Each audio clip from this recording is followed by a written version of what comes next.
અભય થઈને નિષ્પક્ષતાથી નિરપેક્ષ રીતે વાસ્તવિકતાનો અરીસો રૂપી સચોટ માહિતી લાવતો સત્યની સાથે અભય ટાઈમ્સ। સુરતમાં બાળમજૂરો પાસે કાળી મજૂરી કરાવાતી હોવાની ગુનાહ ઉઠી છે, ત્યારે સુરતની વરાછા ગુણા ગામ અને ગોળાદરા પોલીસની ટીમ દ્વારા બાળમજૂરી કરાવનાર સામે ગુનો નોંધી બાળમજૂરોને મુક્ત કરાવ્યા હતા।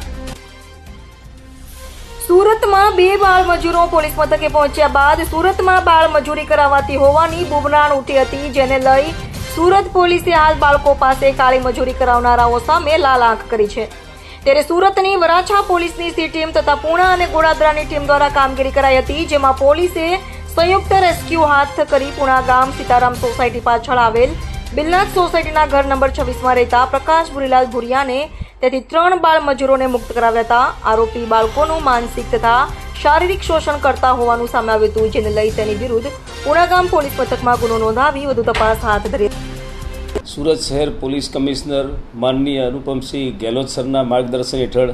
Special commissioner of police sector 1 sir, DCP zone 1 sir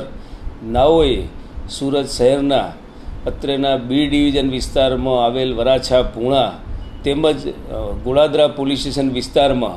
child labour રોકવા માટે અને આવી પ્રવૃત્તિમાં સંકળાયેલ બાળકોને મુક્ત કરાવવા માટે વરાછા પોલીસ સ્ટેશનના સી ટીમના police sub inspector Shri Falguni Chaudhary તેમજ પૂણા પોલીસ સ્ટેશનના સબ ઇન્સ્પેક્ટર અને અત્રેના ડિવિઝનની સી ટીમ દ્વારા પૂણા પોલીસ સ્ટેશન વિસ્તારમાં આવેલ એક સોસાયટીમાં 3 જુવેનાઇલને ચાઇલ્ડ લેબરમાંથી મુક્ત કરવામાં આવ્યા છે।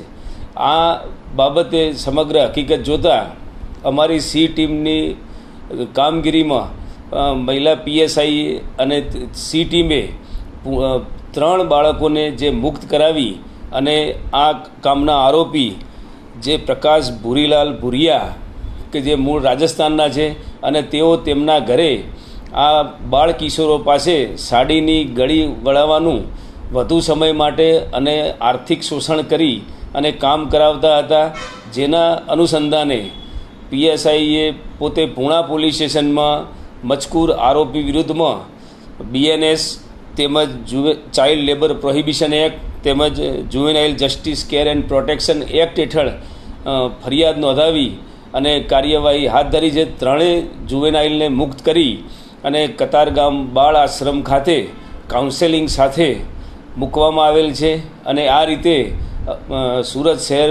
પોલીસના બી ડિવિઝન વિસ્તારમાં ચાઇલ્ડ લેબરને મુક્ત કરવાની એક કામગીરીમાં સફળતા હાંસળી છે।